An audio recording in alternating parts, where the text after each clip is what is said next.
Bismillahirrahmanirrahim. Alhamdulillahirabbil assalatu wassalamu ala mursalin. Allahumma salli ala sayidina Muhammad wa ala ali Muhammad. Welcome to another Saud Ilahi event, real conversation.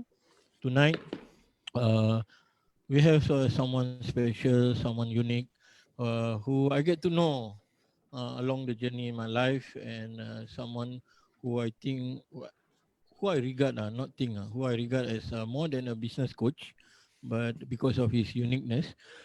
So we welcome, mashallah, Coach Rafi Ansari. Right, I will talk a bit about him so that most of you who are watching and viewing this live FB tonight on this blessed night, Thursday night, Malam Jumaat, Malaysia, know about him. Someone who I felt that unique and special, but always hidden lah, you know. Yeah.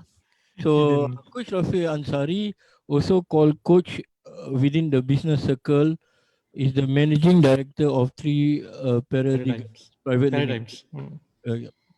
He has coached and trained hundreds of business owners in the region, predominantly Singapore, Malaysia, Indonesia.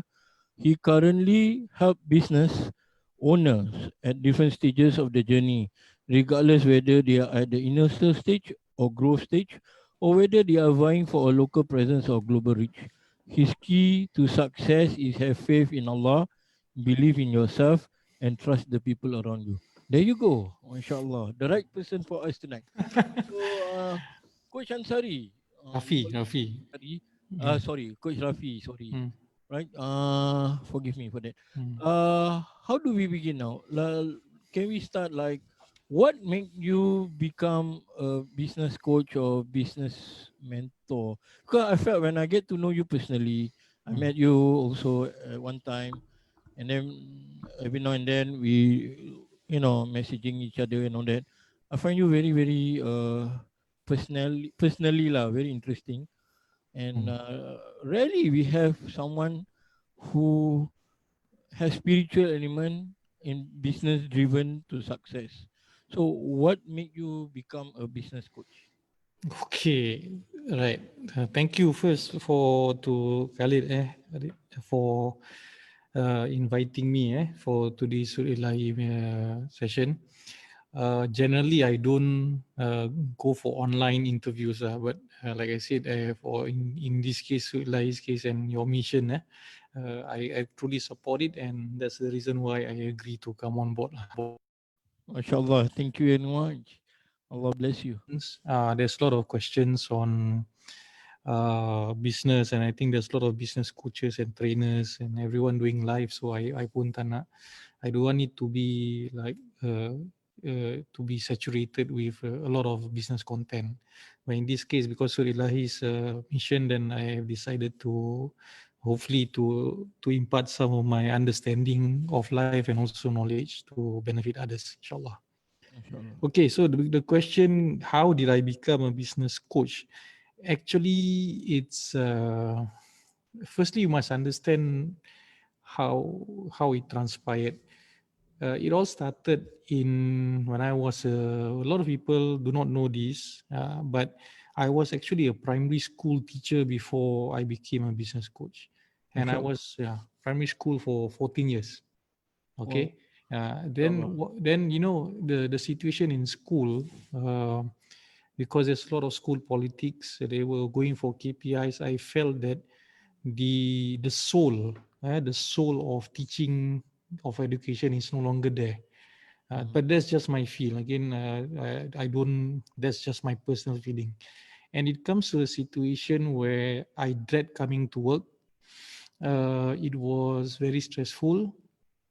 It was also to the certain extent where you are looking to get MCs even though you are not sick. Yeah. Okay. Okay. Then it dawned to me one thing, then this thing that I'm doing, this good work that Allah has given me as a teacher, I am no longer amanah, that I'm no longer sincere in doing my job. And in fact, I'm looking for ways to cheat the system. And I feel that it is not the risky that I get will not be halal. Mm. Okay, so MashaAllah. when I understood that, and I had no more heart for it, I just felt that it was a calling for me, that Allah has given to do something else. So I didn't know what it was, but like I said, when being me, I asked God for guidance. And eventually, as I was discussing during that time, I was still a teacher before I left. I decided, and I wanted to further my studies to getting my degree, because during our time when we were younger, if you had gone to poly, you can only go to the university if you already at certain level lah. But once you go to the poly, that's it lah, go Yeah. to right. Okay, Yeah. unlike now. Okay, so during that time, I wanted to further my degree, to get my further studies, and eventually I will look around. MOE only wants me to go for English, Math, Science, which I was sick and tired of. Okay, and Yeah. I was teaching in primary school. I said this is just a waste of my time. Oh. You, then a friend who's a lecturer at ITE, I told me that, hey, Rafi, why don't you explore this degree in innovation and entrepreneurship? And I look at it, I say, hey, that's interesting, because in school I was already head, not head, I think, I can't remember what's my post, was something to do with innovation and entrepreneurship. And during that time, I asked my principal this, she gave me the position of something to do with head of innovation and entrepreneurship. And I asked her, I said, Madam, I know what's innovation in schools, okay? But tell me, how do I conduct entrepreneurship in school? And then she didn't have the answer, lah. Being principals, they had to do, then they just push the buck to the teachers. And then they decided I wanted to take out that degree. So I took up that degree. But then MOE says that they would not give me, they would not emplace me. Maknanya it means that I would not get a pay increase in pay lah. The degree is recognized, but it is not recognized for emplacement. Okay. Okay. So having said that, and at that time my age was I think 40, so it was at my crossroads lah. So I told myself, if I want, and I was during that time I was also not on pension. So if I want to do something, I better leave now than later. Okay, better leave now than later. And that's when it all started. I left and I started my first company, which is Outbox Private Limited. Okay. Okay, so with regards to the degree, how did I become a business consultant or business coach? I remember the time when I was at the steps of the institution, okay, of the university, and during at that steps, I said to God, I still remember what I said. I said, Ya Allah, please provide me with this knowledge, grant me this knowledge, and because my purpose is so that I can help my fellow Muslims, right, and my community, so that they can achieve success in business. And that was my vow to Allah lah, during that time lah. And therefore, because of my niyat at that point of time, I cannot fail, you see. And I work very hard. I work very hard because in that class, they were young students and all that. And I will sit in front. I always ask the lecturer questions on topics of business. When they tell me to read one book, I read 4 books. So that was the dedication that I put and commitment I put, because it wasn't because of the grades. It was because of the responsibility that I would bring to the ummah, so that they can succeed in business and not fail. Because we always hear about people losing money in business. Yeah. So that was my goal. That was my, and Alhamdulillah, with God's grace, right? Everything happens for with His, with everything goes to Him. Uh, I was awarded the best student lah, basically, for MashaAllah. that cohort lah. All right, and that gave me the confidence to go out and start my business. Okay, so this is the thing. I got an academic qualification, but what's the point if you don't practice, right? Correct. Yeah. So they say ilmu tu is not dalam buku, ilmu is in di dada. So it has to be practiced. And I say, okay, in that case, I have to open my business. I open my business, and the first thing was I wanted actually, and this was the journey lah. This was the journey. It was meant to what do you call? I started the business. The business model was to go to schools and provide education on entrepreneurship to schools. Okay, But then the reality strikes lah. You know, you have this degree, you baru ni, and then you thought you know everything, and that is where Allah teaches you lah. That degree means nothing, the knowledge means nothing, everything is Him. Okay, so during that journey, 2 years, I tried a lot of business and I failed. Basically, because I knocked on doors and I didn't understand how the school system or how they work. I even went to my school and I got news that the principal said, don't entertain Rafi because he just left the service. You know, we don't entertain teachers who left the service. So all kinds of nonsense like this lah. Yeah. And did very badly. 2 years, suffered a lot.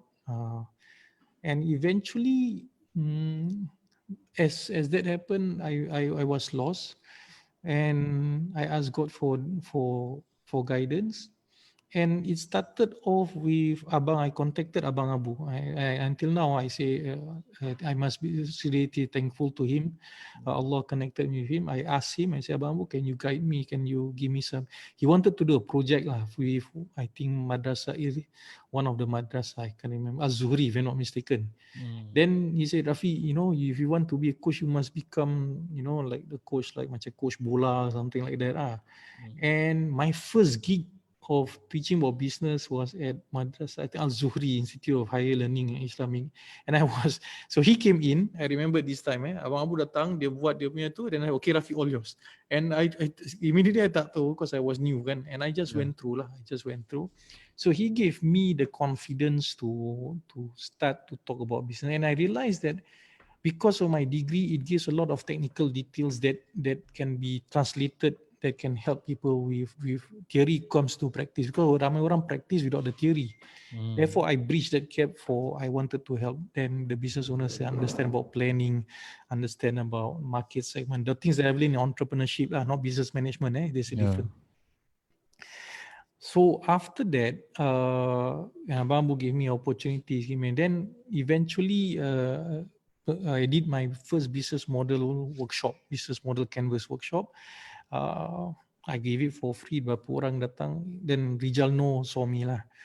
He met me, and then after that, he said, okay. He helped me to conduct my first business canvas workshop, and it was at Simply Islam, if I'm not mistaken. Simply Islam was the space. I did the training, and Alhamdulillah, I was well received. And from there onwards, I saw that my knowledge ni ada demand lah, ada demand, and I started to giving free coaching first. Free coaching, buat dekat, start giving at coffee shop lah and all that. And I said simple, it's not free. It's free in the sense it's not free, tapi you must pay me something. Then what is it? I say just buy me coffee or tea. So that becomes my that's where I learn a lot. I did my fact finding about businesses, then finally I decided to make it a real business lah, business coaching lah. Mula charge 2,000, then naik 2,005, then naik to 3,000, then now different story lah. InsyaAllah. Different story. So that's how I started as a business coach lah. It's very interesting how you begin, because there's so much we can learn. And I think behind every progress, or some would say success, is a struggle, right? And struggle is the key. But I want to give you starting with a loaded question, because it comes from different angle, but with the same mindset. That's why I call mind over matter. It's like, I saw one of your comment, which is very profound. Say that you do business because you want to earn money for your family, and it has nothing to do with fame and, if I can recall it, sunnah and all that. I mean, for me also, learning from my ups and downs, I agree with you in many ways. Right. So the question is like, some people, they have this idealistic idea on how to do business, why you want to do business, what make you want to do business, sunnah, for example. And also many graduates now, right, when they graduated, they also want to start their own company. And what would your advice who just graduated and those who have this mindset in thinking like just this thing can make you be an entrepreneur, for example?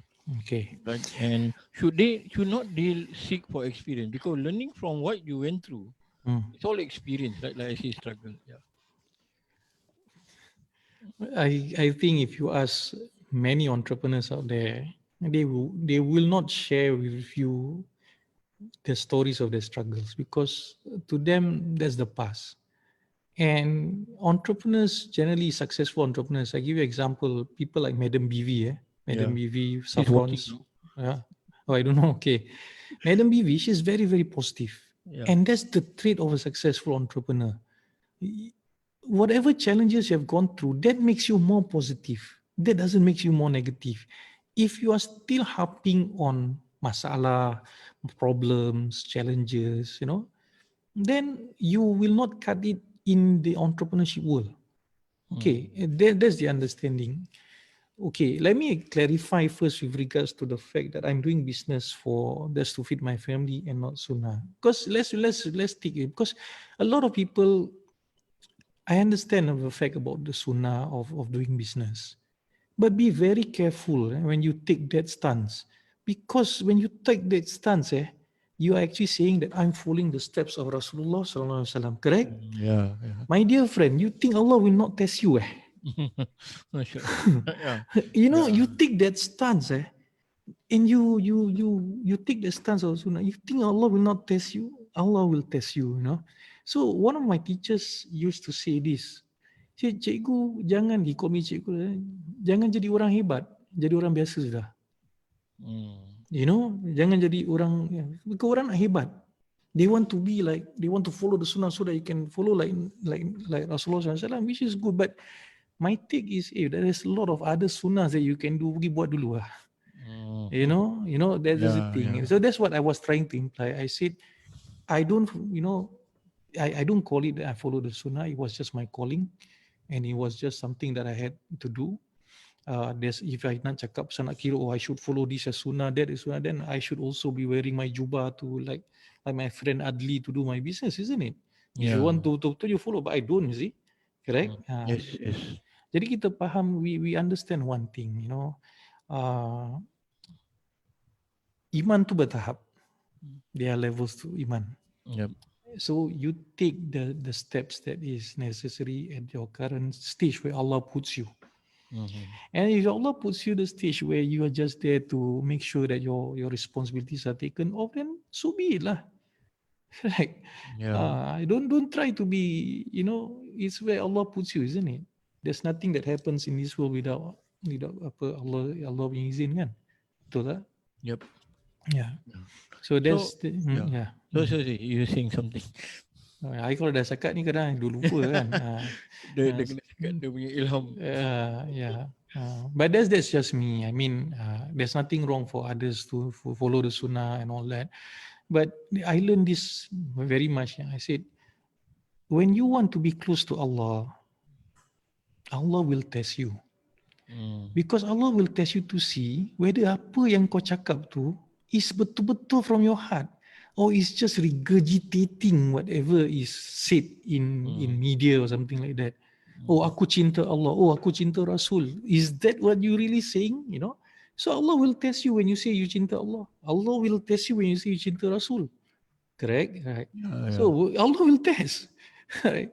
There's no joke, because when you at that level, you will be tested to the time where because I said I'm doing it for my community, isn't it? Yeah. So Allah tests you. Allah really, for 2 years you suffer. Are you really doing this for the community, or are you really doing this for yourself? Mm. That's Right. true. Yeah. Correct.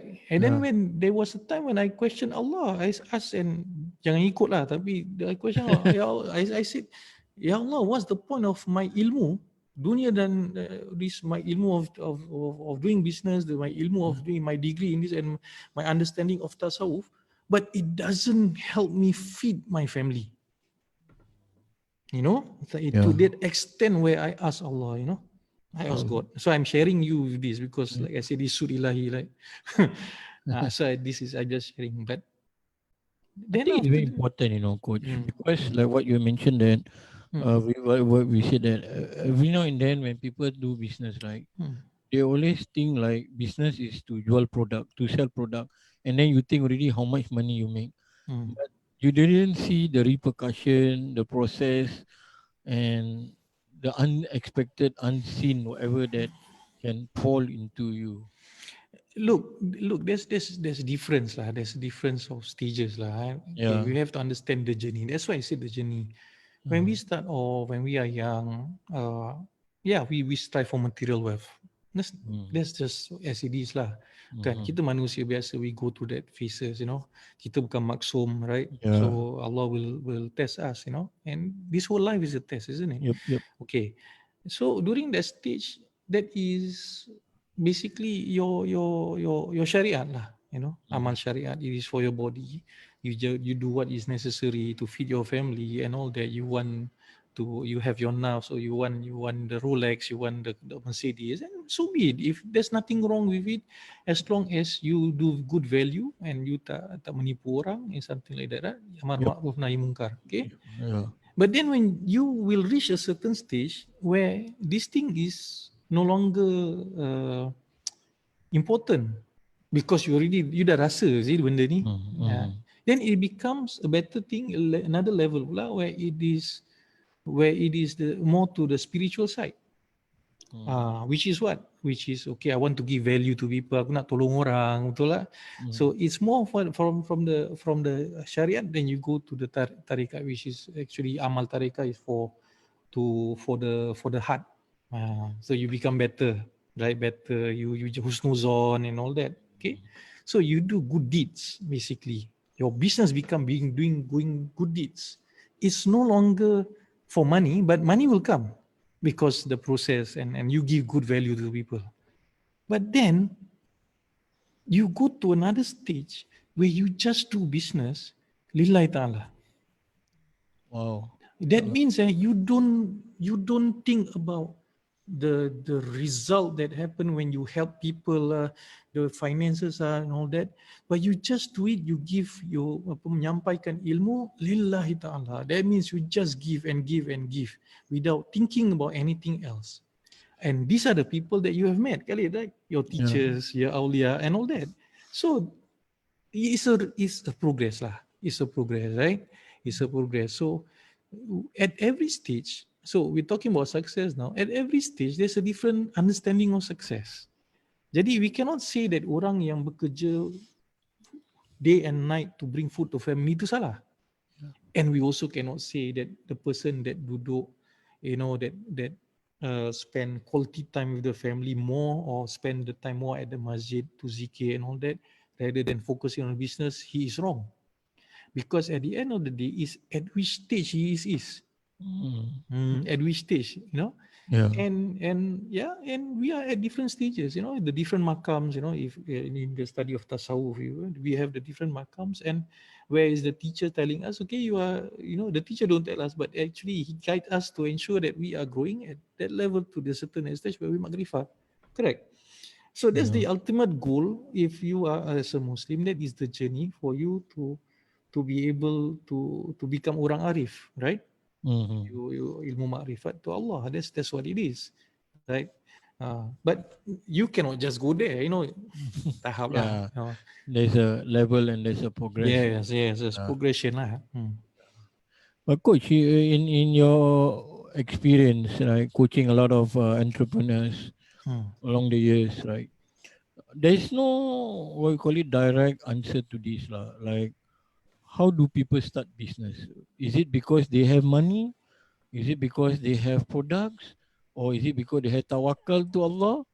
Or which is which? I know different people may, will be experiencing different things. Allah's mercy, right?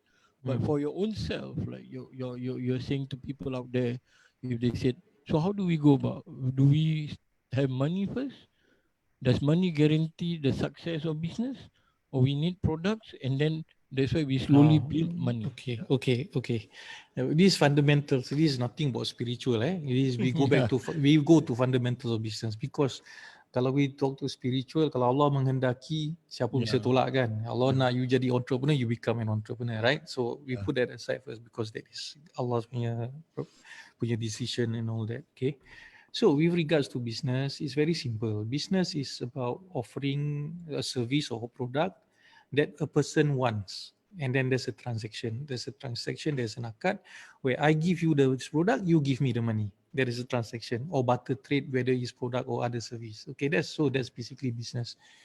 Jadi as long as there is demand, correct? There's Mm-hmm. demand in the market, then that's the product that you sell lah. Okay, so there's a demand. So if you there's plenty of ice in uh, South Pole on the North Pole, don't tell me you're gonna sell to ice. Walaupun you want to sell, even if you want to sell roti prata at the North Pole, who wants to buy? There's nobody there, right? So Mm. is the simple is you create value. If anything that is of value, you give to others. If there is a demand, then you make money. That's it. There's no. Jadi in business is if you can solve a problem. Number one is the if you solve a problem, then you can do business. What problem does it solve? Number two, is it a trend? Okay, is it trending like what people are doing now? Tiba-tiba everything, everybody sell e-commerce and all that is trending, right? And the next one is what do you call that? Finding a gap in the marketplace. So if somebody sell, people sell, for example, I give you example. Yeah. Um, People sell. Let me see. Okay, maybe I talk about people sell satay. Mm. Okay, but there is a gap there because you don't have a restaurant that sells only satay. That has satay, apa dia panggil, normal satay. Then you have the satay Madura lah, satay whatever lah. All the different countries of satay, and there's a Yeah. gap there, right? But then after that, you got to establish whether the gap, Mm-hmm. there is a market enough to support to make the business sustainable. That is a difficult part. That is always where a lot of people get it wrong. Mm. Okay, that is where a lot of people get it wrong. Jadi, there's no right and wrong in doing business. It's just a learning process. But the fundamentals is still the same. You give something to people yang nak sesuatu, and then you can do business. Right now, e-commerce.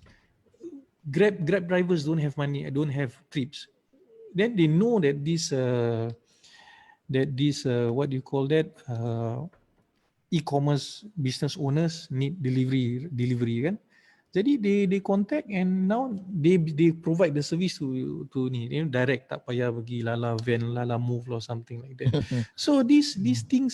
things are what you must understand what the customer wants. It's not about you. Mm. It's about giving value and helping people around you solve their problems. So Mm. that's what business is about. So that is why I say, bila kita faham ni, you realize that you are creating value, you are solving people's problem, you jadi manusia yang manfaat. MasyaAllah. So bila you jadi manusia yang manfaat pada orang lain, Allah kan beri manfaat pada you.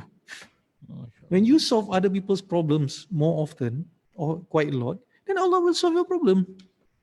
Mm-hmm. Exactly, right? There's a hadith Yeah, there, if yeah. I'm not mistaken. Yep, But yep. Yeah, it's yeah, a hadith. therefore, that's business. That's what it is. It is not just about dollars and cents. It's about creating value to communities. I think maybe because people, when we are still young, and it's also a militaristic world, right? Hmm. You cannot deny, because when you're young and you are living in a militaristic world, that's how we are taught. Hmm.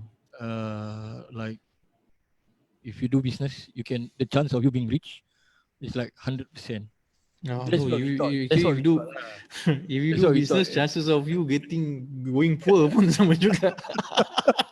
Going bankrupt pun sama juga.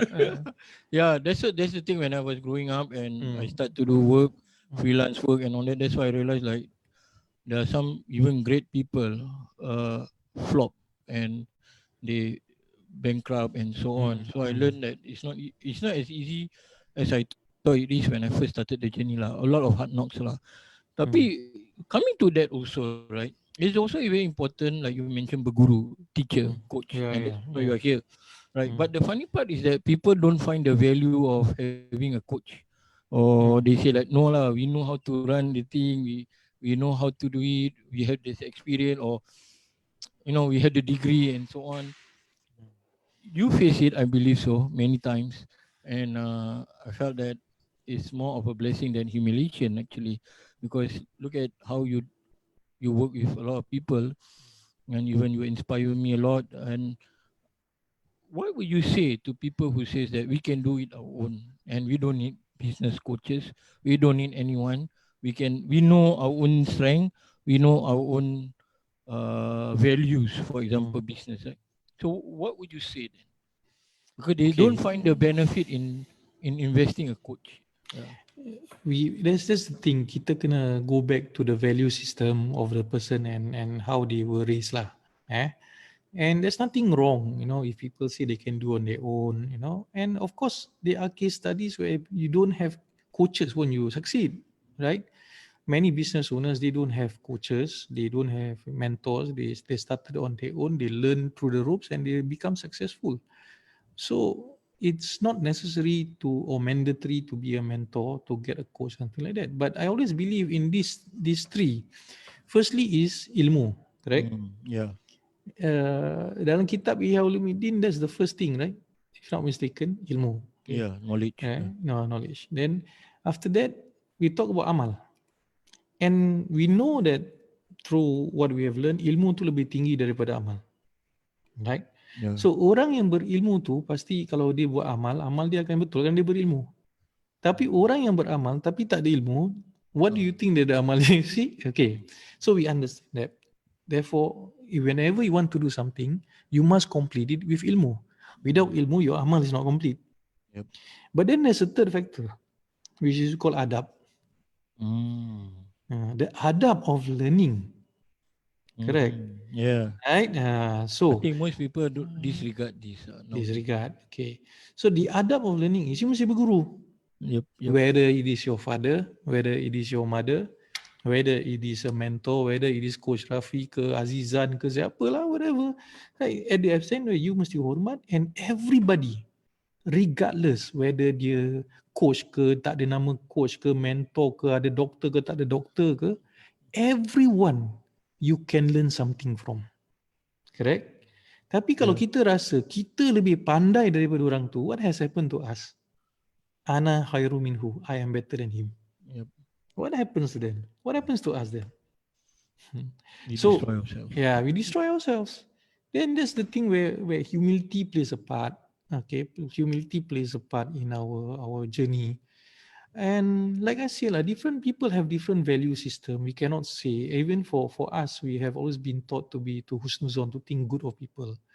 And their journey is their journey, to find God. Betul tak? In business. Yeah. Eventually, when they feel dia dekat dengan Allah, that's better than getting all the business and then being millionaire, right? Yep. So that journey we don't dictate. That success also we don't dictate. So whether they succeed materially or not, at the end of the day, what is success? The discussion today is what is success. So the definition of success, how do we define success in business or in life? That's the important thing. Yeah. That's why we have coach here. Okay, maybe I just said, so we are talking about it on that topic. It is simple. You main bola. You play football. Okay, I just want to say this. If you lose a match, you succeed or not? Fail. Fail. If you lose a match and you lose 1-0, the Singapore team lose a match, lose 1-0 to the Liverpool team playing now. Success or failure? Success. Why? But you lost the match. Because they are way better team. Yeah, see? So it's not about winning, drawing, or losing. It's about the objective that you have set, the goal that you have set, the standard that you have set. And when you have achieved that standard, you succeed. A primary one boy pass a primary one level punya ni, then he succeed ah. But a primary one boy take a primary six punya tu and he fail, he sets that standard primary six, he still fail because he sets that standard. So success is, what goal do you set for yourself? If you do business and you target of $100,000 revenue, you achieve it, you succeed. But if you hit 1 million, you don't achieve, you don't succeed.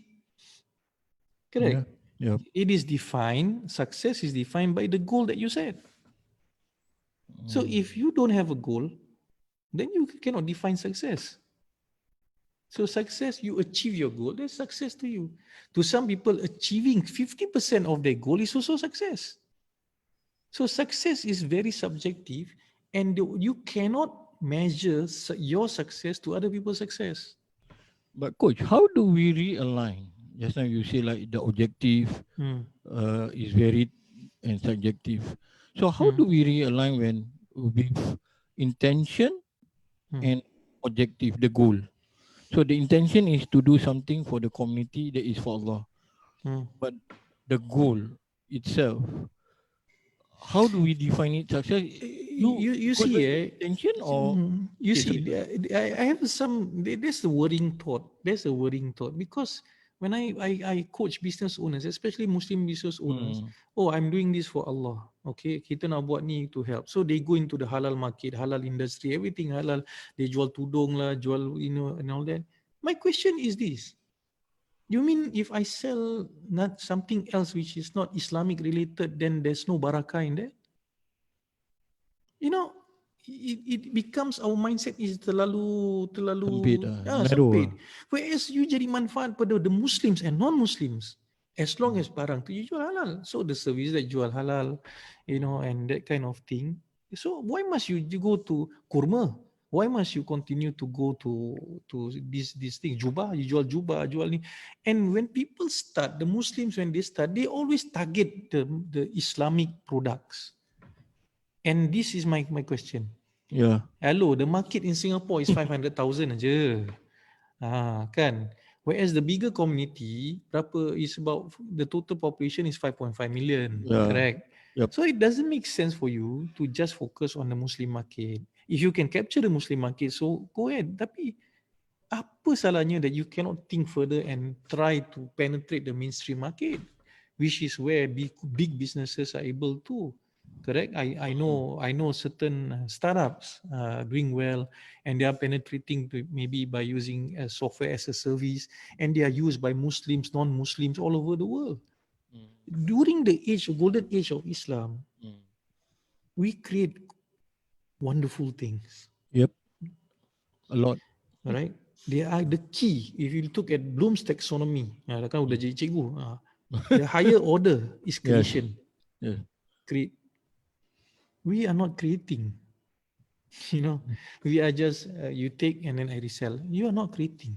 But if you Mm. are able to create, for example, so the manufacturer, one of my one of my clients is Sugar Scarf. Okay, one of the top tudung punya ini in Malaysia. They create every month. They have to create new designs. Mm. Right? And you have to think, how do I make a Muslimah much more beautiful as they cover the aurat and all Yep. that, to the husband. So, but they are making millions. But that's the thing. If we are just thinking of reselling, then our understanding of business is not. It will take some time for us to evolve to become bigger lah. Mm. Mm. So you would say that it's very important that before we start anything, we look into the scope of what we're trying to achieve, the intention, the mission, and No, the no, objective. tak payah. When we start slowly, is there a demand for my product or not? That's all. Is there But a but, but market for my because product? because like what you said that sometimes we saturated, we are not willing to come out from our comfort zone, like what you're Hmm. mentioning. Yeah, yeah. So that's where I'm getting back into like, should we look into the drawing board and say that, okay, maybe we should look at something else and trying to get something different and within our discomfort lah, not comfort. Yeah, and that's what I always talk about business model. Can you innovate your business model? Because business model has many components. You can change your market segment, you can change your unique selling proposition, you can change your product, you can change your revenue streams, you can change how you charge people, you can change your key partners just by maybe changing a few categories of the business model. The business change. The Interesting. business change. That's one of the reason why I touch with you on success, because I Mm, know it's not a straightforward answer, mm. and it is something that is like what you mentioned is how you look at it and how you pitch it lah, like the benchmark and everything. So because I felt like most of the time people always think like success means that you are famous, you have many followers on Instagram, Yeah. you have uh you have made it lah, so called, but you do not know what to expect that brings you down in everything in just a split second, Macam like I said, Khalid, it's like Yeah, this, yeah. right? Right? Different people go through different stages, Yep. right? Yep. Okay. When we were young, we want followers lah. If I'm on Instagram when I was much younger, I think 30 years younger, whatever. Oh, I would like a lot of followers on Instagram, Maybe girls follow me when I was buja, at that teenage. Yeah, we want that lah. But as we go further in life, then our values change because we learn new things, right? Then the values change, the goals change. So when the goals change, then we cannot dictate, we cannot dictate other people's goals and other people's value system. But what we can say is like what Rasulullah SAW does, he guides. This is the way, Mm, this is the right way, the right path. And in the same in business, the fundamentals is still the same. Marketing, finance, jaga your finance, finding a demand in the market. Fundamentals are still the same regardless of whichever business you are doing, whether you are doing startup, whether you are doing conventional business, whether you are doing restaurant and all that, right? The fundamentals are still the same. You must do your marketing, you must get more people, you must ensure that there's demand. If there's no demand, you throw money to make sure that people are hyped over the demand, that kind of thing, right? And that's what it is. But it's not about we cannot wear that lens to say that people who are going for material stuff is wrong, mhm. because at that stage that is right for him. But people like you, because you have your teachers and all that, Of if you course. do that, then it's wrong for you. Correct. Yeah. But you already reach a level where you want to drop yourself down. Tapi they have levels that they can go to. You Mhm. see, so we have to firstly clearly establish that we cannot set standards for people, right? Mhm. You look at the story of sahabat Nabi Uwais Al-Qarni, right? Yeah. Yeah, I think the statement that he was not known, dia tak terkenal di dunia tapi terkenal daripada kerajaan langit, correct? Yes. Right. Is he asking for fame? No. Yeah. But he just does what he does. He's taking care of the mother, bawa sampai. He just does that because that's why he knows. Dia bukan tahu pun kalau itu dia dapat rahmat Allah sebesar-besarnya. He didn't. He just know that I must take care of my mother. That's my value system, correct? But that's how at that level Allah sees me because he is at that level. Sampai sahabat kena cari dia. Yep. Correct. Yeah. But you look at the sahabat, they are not, they are at which level? They are sahabat Nabi. He sit and really go to war with him. But still Allah says, go and find Uwais Al-Qarni. So what I will say is that at the end of the day, the achievement that you feel, that you see in another party means nothing. If you don't see, it may mean nothing to you, but it may mean something for Mhm. him at that level. So we don't judge because Yeah. Yeah. judgment always goes to him, to Allah's Mhm. prerogative. Sudah. And for me, it's easy for me when coaching. I said, and people don't want to listen to me. I said, this is my opinion. If you don't want to follow, silakan, aku doakan aja yang terbaik. So you Mhm. want to fail, you fail lah. That's your punya pasal lah. That's, if that is decreed by God, who am I to change your whatever God has decreed, right? So for me, coaching is very simple. I show you this is the journey. But if you decide to do elsewhere, to go against my opinion, or not my opinion, then I doakan yang terbaik lah. So most of the time, generally, when they don't stick to the fundamentals, their business fail. It's not that because ilmu tu lebih tinggi daripada amal. You never don't have you do amal. That means you do the work, Mhm. but you don't respect that knowledge, and then you Mashallah. neglect them. You don't respect. In when you in tarika or whatever, I think in the study of when you are a Sufi, you understand that when your teacher says no, it means no. Mhm. Correct? Right? Yeah. There's nothing to discuss. Right? Right? Yeah. Yeah, there's nothing to discuss, there's nothing to question pun, right? But there's the adab, but that's the Sufistic world, that's the Sufi world. But this is the same thing, you know. If your teacher or guru or mentor, father, mother, whoever yang dah lama makan garam and Mm. tells you don't, kau nak buat, kalau kau sangkut, ya, then dari situ jalanlah takdir kau sendiri, you know. So we don't judge lah. We don't judge whether someone can be successful, someone uh, is good, someone is bad. That is what I call it. The concept of husnuzon tu is very very important. That it makes a Muslim be very positive and successful. You know, Yeah, yeah. right? Yes. You look at positivity. Mm-hmm. A Muslim actually should be very positive karena firstly he must beriman pada qada dan qadar. Mm-hmm. That means everything that has happened, yeah, Allah dah tentukan.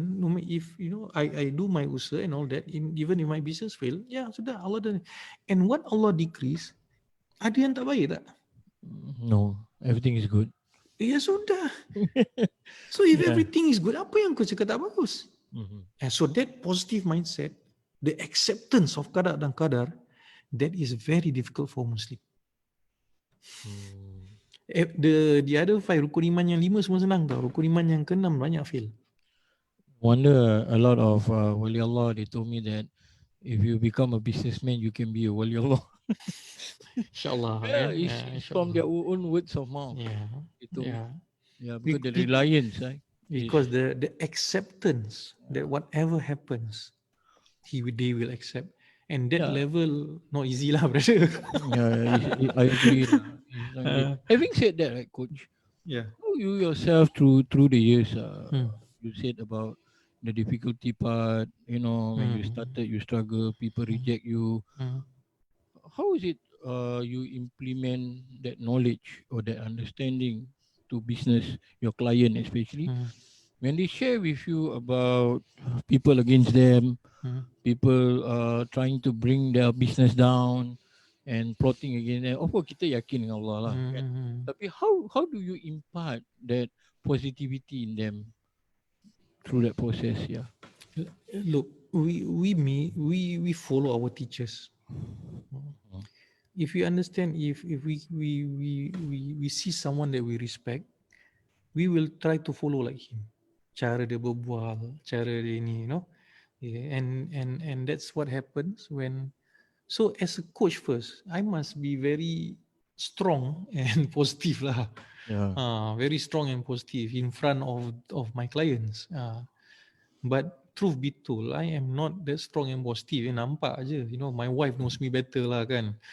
So firstly, I also must say that the success of someone is truly dependent on, for example, for me, I say the spouse plays a very important part.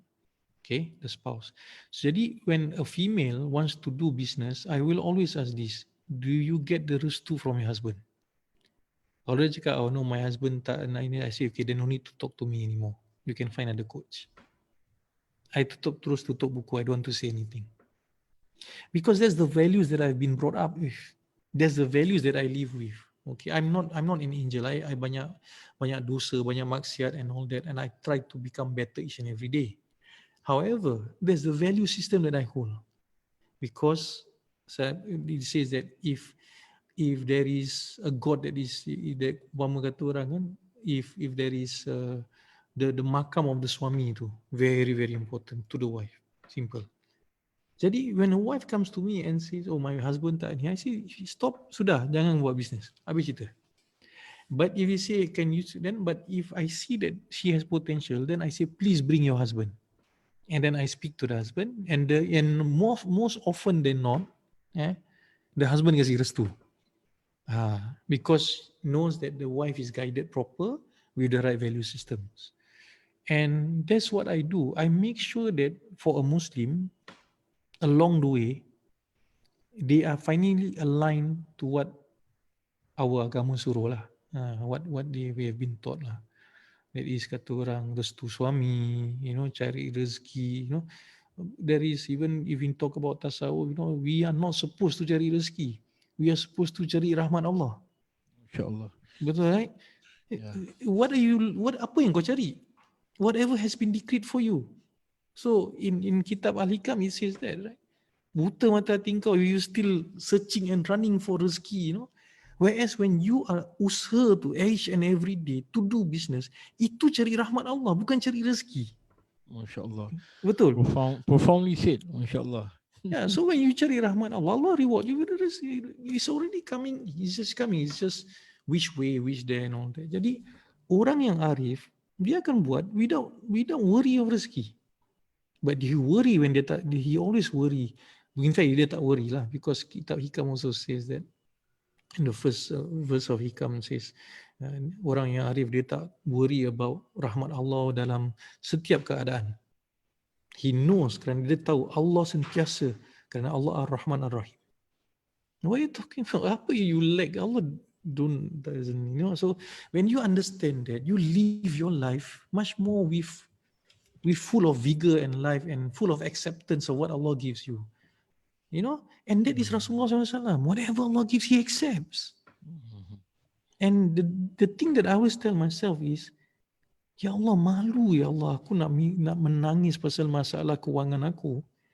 When I keep thinking about how Rasulullah SAW, when He is the most loved and beloved, kau kasih ujian, sebesar-besar ujian, they have to be ostracized sampai kena tinggal harta, run all the way to Madinah.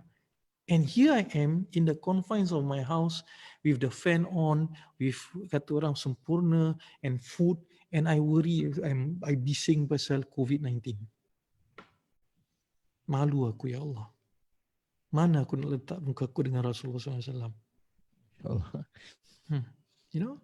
So that level of understanding, you know, gives you the belief system to carry on. Even if the success is not seen by people, my purpose is cari rahmat Allah. That has always been what my teacher says, cikgu cari rahmat Allah. That's all, finish. The rest don't cari, tak payah cari. But that doesn't mean I don't work hard lah.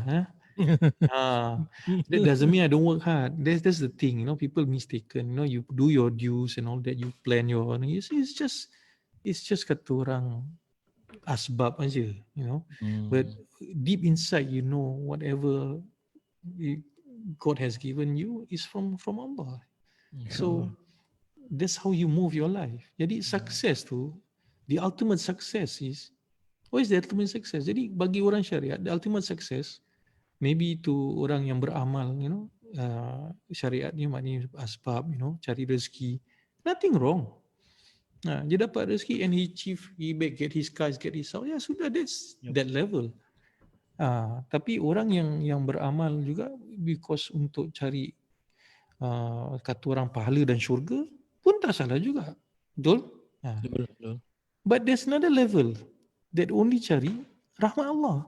Dia tak minta syurga dan dia tak nak neraka. He doesn't care about this because both are makhluk. So what he wants is, he wants pencipta.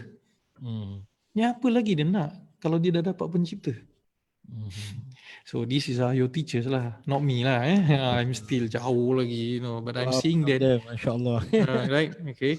Yeah. So Through this process, like coach, doing business and all that, some some people, they were not able to find that balance lah. Pasal profit is always part of business.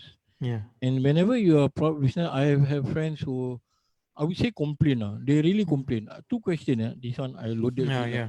First co-related. They always complain. They said, aku ni macam tak dapat rest. You know, I didn't get rest. Because day and night you think about your business. So how is it to find that tawakal and that yakin? That's number one. And number two is when you are already driven to be successful and to have like all these status lah, dapat apa tu macam some grade for your company kan. So you also tend to pressure your staff, your workers, and they are not happy after that. So how do we find that cohesion and that harmony? Because a successful business actually depends on the workers who are happy in serving you and your customer and your service. Yeah, so these two questions for you. Okay, the first question states about apa dia panggil, work day and Rezeki. night, and still, not getting ni. The question is this. That's why I say about ilmu, right? Uh, we look at this. When we fully understand, if you read the Quran and the Hadith, betul-betul you belajar, what does it say about rezeki? What has been written, isn't it? Yeah. So I want to ask you, the understanding is this. Adakah rezeki bersandarkan amal? That's the first question. Adakah rezeki kita bersandarkan apa kita buat? Actually not. See, that's the hakikat. Yeah. Syariatnya kita berusaha. Yeah, yeah. Hakikatnya, it doesn't depend on the amal. Yeah. Betul? Okay. Betul. So we understand this. Sebabnya we work hard. But sampai kita work hard, we ignore, kita sampai lupakan hakikatnya bahawa rezeki itu Allah punya prerogatif. Whether kau usaha ke tak usaha, He can give. Then why are you stressing yourself? So this is what in Hikam says, buta mata hati kau. Allah. You are blinded by the dunya, that what has been said in the Quran and the Hadith, that your heart tak nampak. You nampak dengan mata semua ni, tapi you tak nampak dengan hati you. Right? What is actually yang you kejar. Jadi when this happen, my advice to people, and you can ask some of my clients lah. I say slow down. I say lepas this time balik, spend time with your children, maghrib and all that. And then after they did that, rezeki makin baik. InsyaAllah. So what's the relation? That's why I say, kalau you cari rahmat Allah, then you let Allah tu lah. Kalau Allah dah sayang you, He will take care of you, right? Yeah. So because I'm talking on the understanding that we are Muslims. Yep. Okay, so if you are non-Muslim, you work hard like nobody business. That's their understanding of working hard. And it's always in agama pun you take, sederhana. In life pun you sederhana, take the middle path. Siang pergilah kerja macam gila. Siang seperti, if I'm not mistaken, the term is siang sebagai, you become a general, you pergi perang. Yeah, like At lion. night you malam you jadi rahib. Ulama atau these sayings have been told. Malam tu pergi rehat, spend time with your family and all that, and don't worry so much about rezeki. Of course kita worry and all that, tak ada income, I can tell you, I'm hard hit also during COVID. But what can I do? Cry to whom? Cry to your friends? Your friends also sick. Sometimes your friends don't bother about you. Right? So who do you cry to? You cry to Allah lah. Your friend tu ada berapa je ribu duit, Allah yang berapa. You cry lah. Then if God give, dah lah. Kita jangan putus asa. The issue has always been, kita putus asa dengan Allah. And when that affects our heart, we cannot accept what has been decreed to us. So you realize it is a test of our iman. This world is just a test to test whether you really your iman lah kan.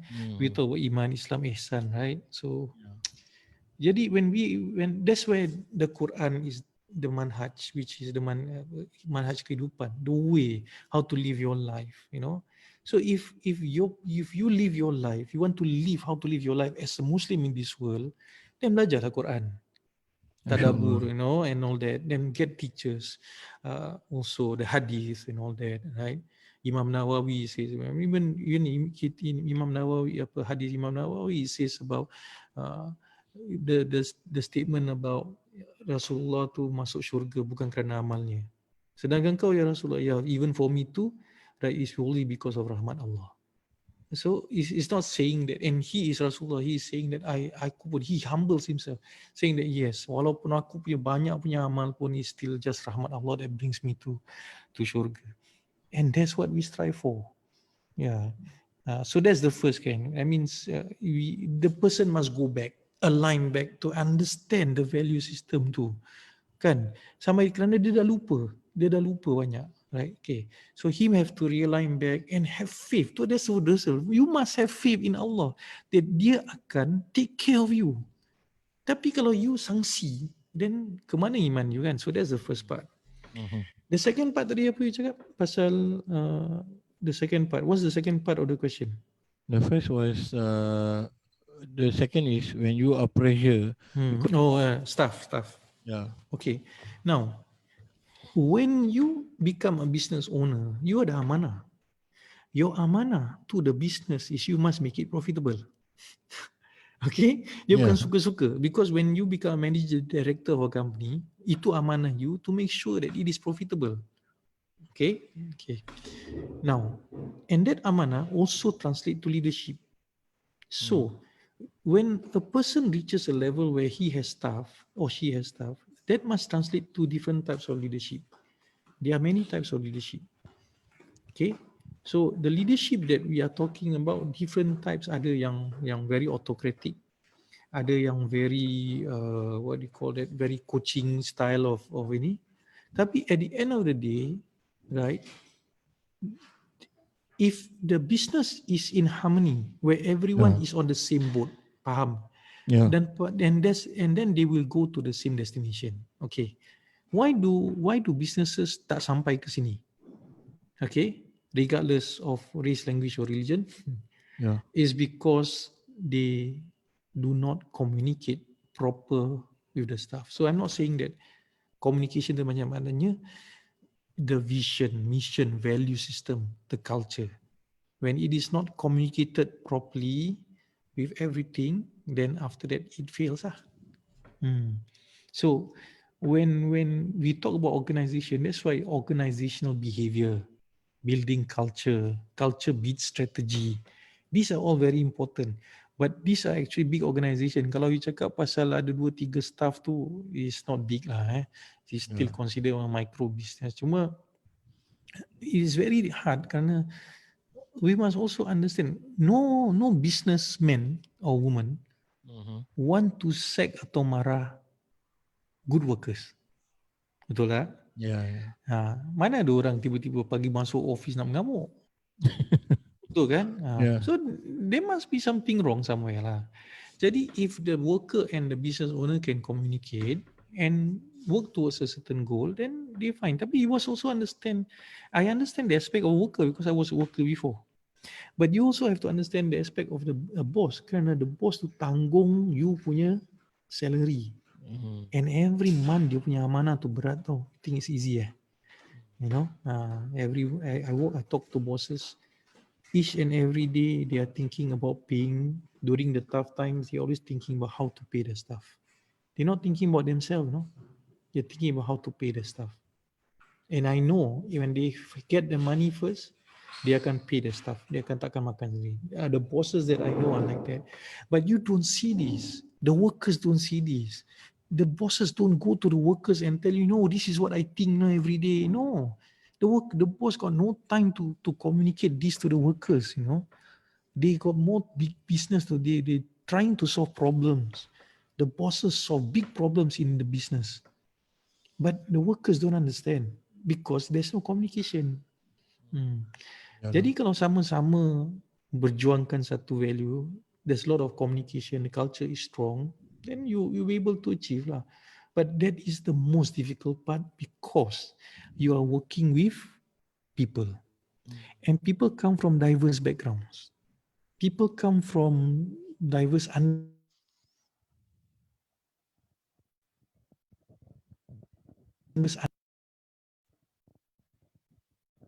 okay? So when that happens, that is the issue lah. Okay. Yeah. Coach, I have few questions here. Just now Mm. you already mentioned about COVID-19. Mm. But I have few questions. Those who are watching, some are from South Africa, some are from There's no watching. I also Indonesia. don't know. I think I'm only There's talking to you. there's some from Philippines also. So I Okay. just rephrase everyone's question. Biasalah, the now the question is the COVID-19 Okay. COVID-19. recovery and yeah. How do we yakin? How do we okay put it? How do we yakin or how do we let go?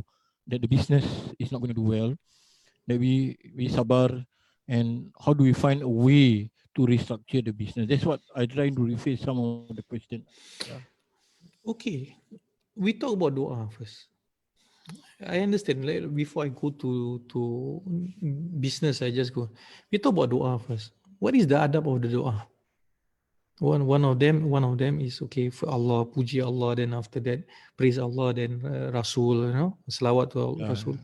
But then after you make your doa, what is the thing that is very important? You must have faith that Allah will grant you the doa, Mm. right? Yeah, yeah. But when we doa, we don't. Okay, I finish my doa. You have no faith. You have no faith. You have no belief, right?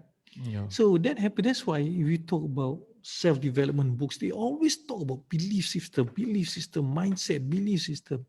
But we don't. It's already what we have learned, but we don't apply. So the first thing is you must always think positive of the future, regardless COVID or whatever. Even if tomorrow is kiamat, we already know kiamat will come. But Mm. do we stop now? No. Oh. Yeah. We're supposed to strive forward, right? Because Yeah. that's the responsibility. So, regardless of whatever the future is bleak, you just move forward. You see? Yeah. Now, you look at certain industries, people are bising pasal COVID-19 failing, okay, or failing business. There are industries who are making money. I talked Mm. to Islamic events. They just in a broadcasted event yesterday. Islamic events said that just from their live streaming they hit 500,000. In revenue. I said, so who's to say that there's no Also, opportunities? yeah. But they are, because they are my coaches. They are very forward thinking. They are very focused at what they do, and and Alhamdulillah, after that, after even Fazuli stated that Alhamdulillah, from this event he managed to pay off his company's debts.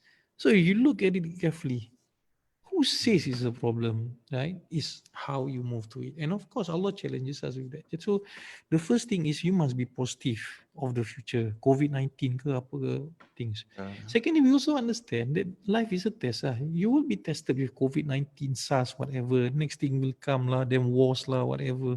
Economy drop, you will be tested. Does that mean you stop? No. You, because your role is to find rahmat Allah, right? Yeah. So you don't stop lah. So eventually, at the end of the day, what you do is, in terms of business, you must be forward thinking, and you must have also diversify certain areas of your business and be able to pivot during certain times, and also always have cash. Mm.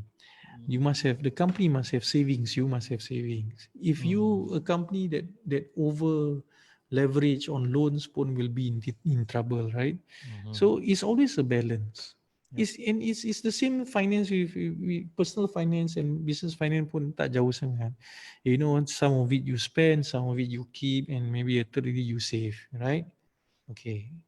Okay, so some of it you spend, some of it you use, and some of it you sedekah. That kind of thing. So when money is flowing, economy grows. Mm-hmm. Yeah. So, but if people stop, then habis lah. So with COVID-19, the strategy is this: you must always listen to the ground. You must always listen to the trends. You must mix with industries and listen to what they are saying. For example, long before e-commerce, people already understand e-commerce is going to be the in thing. Yeah. But many of us lambat, correct? So we must listen to the industries. The industries have the research. The industries have the know-how. Chambers, forward thinking, talk about digitization, you know. So this is what we are talking about. If you mix with the right people, you get the right ilmu. Therefore, your network, when you want to grow business, is very important. Who do you sit with to give you all these insights on business? Ah, so if you want to have insights on business, you don't duduk dengan ustaz dekat masjid.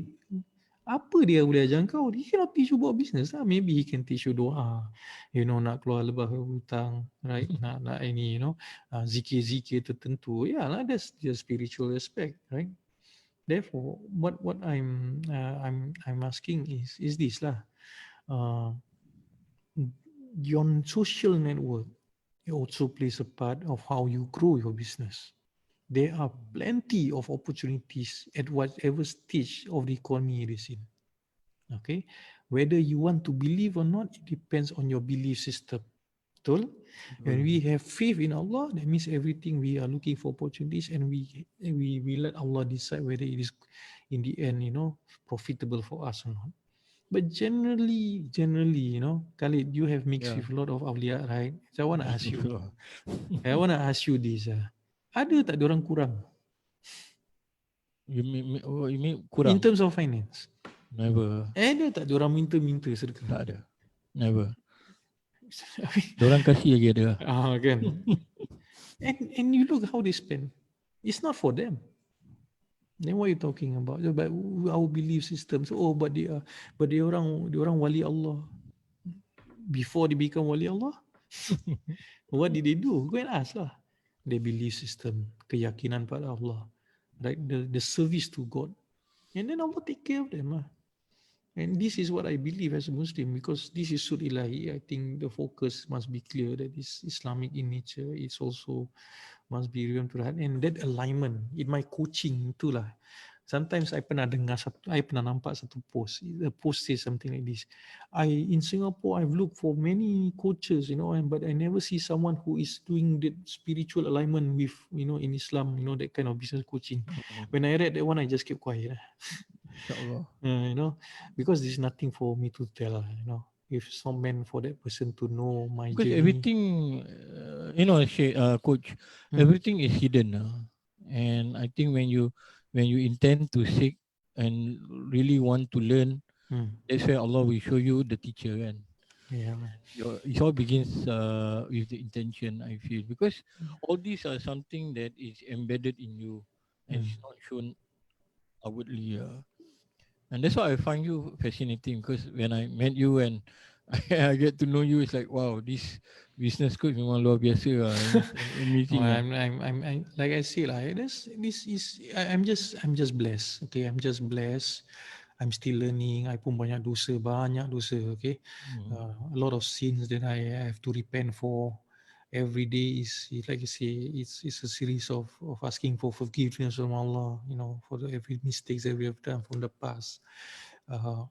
Coach, just now you were saying about Mm, like, kita yakin with mm, Allah as a yeah. Muslim, and we know He's the provider, He's the Mm-hmm, sustainer, He's mm-hmm, the giver, He's everything lah kan. yeah. So when people want to step into business, Mm, they say okay lah, maybe fikirkan macam like what you say lah, when you're younger, you thinking about mm, the numbers. mm, Then later on, baru you sadar lah, it's not mm. as how it is. What would someone need besides the yakin and tawakal and everything? Of course, you will say humility, the need to learn the knowledge and all that. Uh, macam tak boleh terjun botol. Boleh tak kita terjun botol dalam business? We cannot lah, like I You see, said. got a lot of people will say like, tak apalah, Yeah. Yeah, like I said, kalau dia boleh terima, if that person can accept that 30,000 is just a game to him, 50,000 is just a game to him, and he has another million, go ahead lah, terjun botol lah. Itu macam You know, singtel tu. the 50,000 that I have is my life savings, and you want to take a risk on it, and Allah pun kata orang ask you to seek knowledge kan, right? So I always say ilmu tu lebih tinggi daripada amal. You seek knowledge on business. So you nak belajar solat, you do not know how to solat, you learn from your teacher, whether your ustad, whether your father and all that. Your father shows you, the first you angkat, then you must read Al-Fatihah, and and then you think business apa? Tiba-tiba you have the gifted talent of doing business. Dan tiba-tiba ada budak at the age of 5 tiba-tiba know the Al-Fatihah and can do the prayer. That one gifted gila lah. That one mungkin at the young age gifted as wali Allah lah, that kind of thing lah. But in general, it doesn't work that way, right? You have to learn, right? You have to learn, you have to experience. So there's experiential learning and also guided learning. Experiential learning is the learning that you do through the process of your life. I mean, your journey, whether you succeed or fail. These are the experiential learning. But there's also learning that is guided, correct? So Yeah. look, the Quran, Rasulullah is a guided, that is the guided learning. But along the way, you live your life, that is experiential learning. So this guided learning, experiential learning comes together and make it complete knowledge and becomes wisdom. Now the question is, if you say you don't want to learn, you want to try, so then you are only looking at the aspect of experiential learning. You throw away guided learning, you throw away the academics when you're understanding the formula for business success and all this. For what? Algebra was there to help you.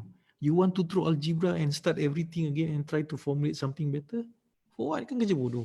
You know? So that's why I said the first thing is seek knowledge lah. You want to do business, so I say first is the mindset, right? Believe in Allah, right? You must have the mindset, must be positive. Second is you must believe in yourself. That means you have the abilities Allah has given you to succeed. You cannot think that you have been given all the abilities to succeed. Why? Because it's here. Okay, you ada tangan, you can walk, you can, even we have seen people who are disabled can make millions, correct? Yes, yes. Yes, It's okay. proven. Yeah. But the third thing, trust the people around you. Itu yang susah. That's the most difficult, You right? must trust lah the people that is setting program. This fella ni tahu buat. I got people who remark dia ni jual air Leo je, make money. Yeah, but I'm fine with it, no. But like I say, when we take this journey, we accept the criticisms, and sometimes we cry. Only Allah knows my prayers and my tears. Okay. MashaAllah, may Allah bless you. I mean, it's amazing to know you and to learn from you. Mm. We now near to 1.5 hours. Lama juga tak Namanya. sahur tu tak sadar. Ah. I think your wisdom and mashallah, your advice all really mesmerizing and hit me a lot. And I hope it hit a lot of the viewers watching from all over the world and all that. Uh, Before we end, I Mm. would like to ask you, what are your advices for all those people watching right now? Advice on what? Whatever advice that you come from your heart that you want to inform them. Okay, I think this is what my teacher told me, and never lose apa. It's always seek lah, cari in Malay, Yeah, cari rahmat Allah. Seek God's blessings in yeah, everything that you do, because that's what just that's what it is. Seek God's blessing whatever you do. The story of the person, the lady who was given Jannah because giving the drink water to the dog. yeah. Seek blessing in everything that you do.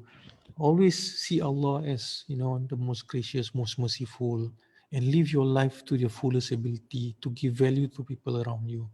You can be an ustad, you can do like what you are doing, giving a lot of value. I see, like I said, I feel that, even I said, how I wish I can be like Khalid and sit down with the awliya, Astaghfirullah. to dapat that kind, it's blessing. So maybe Allah never give you that blessing of wealth, but trust me, you wouldn't want to change what you have with, wealth when you have that, because you know deep inside what you have, right? Mm. So that's the thing, cari rahmat Allah. That's the lesson that my teacher told me. Cikgu, just cari rahmat Allah, and that's the ultimate thing for me lah. Yeah, And in mashallah. business ke apa ke in life, just cari rahmat Allah, and may Allah bless everybody who's watching this. Whoever is watching this, I ask for forgiveness for things that I do not know, and maybe I You act a as lot if of I things know lah. explicitly before. But coach, before I forgot, Mm. someone also just messaged me, someone from America, mashallah, Well, personally messaged me. He said he's actually convert. He embraced Islam. He mm, mentioned it three years ago in mm, New Jersey, and he was inspired watching this live. mm. What would your advice be for those? I think we asked, maybe he missed out or what. And before we end, what Yeah, is your yeah. advice be for someone besides seeking knowledge who Mm. wants to start business on their own? Yeah, Besides seeking knowledge, yeah, first you must seek knowledge. yeah, yeah. Okay. Then when you seek, after you have seek knowledge, you have to try. You know, and the three things. I mean, to that person in New Jersey. Okay. Number one, find a mentor. find a person that has done business. There are many Muslim brothers, okay, or in the community who have business knowledge in his community. You can go to the mosque, find him, you go ask the imam there, are there anybody here who's doing business very well? Okay, and then they'll be, I know, normally can mosque would have sadaqah, right? Yeah. Yeah. So then you, oh yeah, you look for this person, you go to that person. Then that person, you say, then you ask, can you guide me to be as successful as you? What do you think that guy will say? No? He contribute to the masjid. Right? So he will definitely, inshallah, he will help because I know many successful business people would be more than willing to help another fellow Muslim who wants to succeed in life. Okay, that's one. So you must find a mentor, a business person who has succeeded and probably in the same industry. So if you want to go into training, find a trainer. If you want to go into restaurant, find a person who is building, has built restaurants. Jadi that translate the industry knowledge you will get. Okay, that's the first one. The second one is find a coach. A coach is a person who pays you, who works on your emotions and all that to make sure that you perform at the highest level. Okay, so that's the second one. So a coach, if you can afford. If not, then find peer coaching, find friends, find communities that can push you towards the goal that you want, common goal, Okay. And the third one is you must work with the consultants, right? You must work with the consultants and all that, the people who knows that the craft, the trade. Okay. With regards to your friend, I also would want him, if possible, if he has a teacher, if he's in the Tareka, please seek first from your teacher, right? Should I venture into business? then, then if your teacher says yes, go ahead. If your teacher says no, stop and then just follow because it may not be the time. Your teacher would know you better.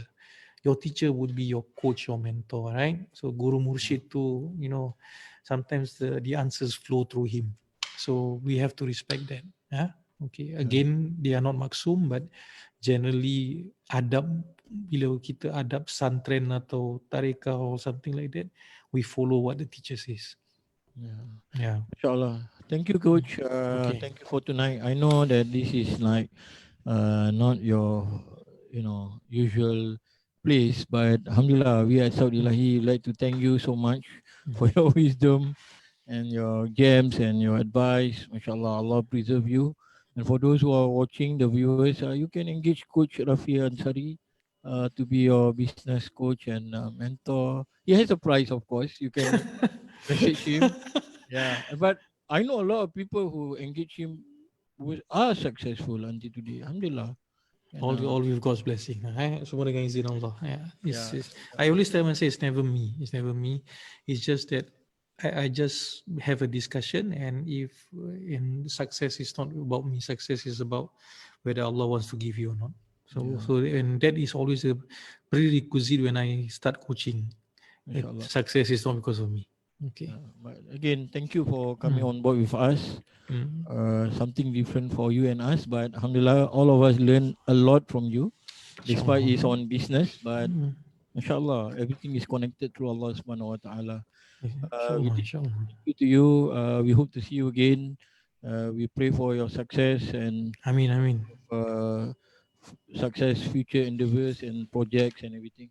Sure. I mean, and first, I also like thank you to your team, you and your team, for making this successful, and Mm. to all the viewers out there. Thank you for viewing, and hopefully you can dua for me for successful, and also dua for everybody to be successful. Inshallah. Amin, amin, Amin. amin. Amin. See you again. See you. Okay. Assalamualaikum. Waalaikumsalam warahmatullah.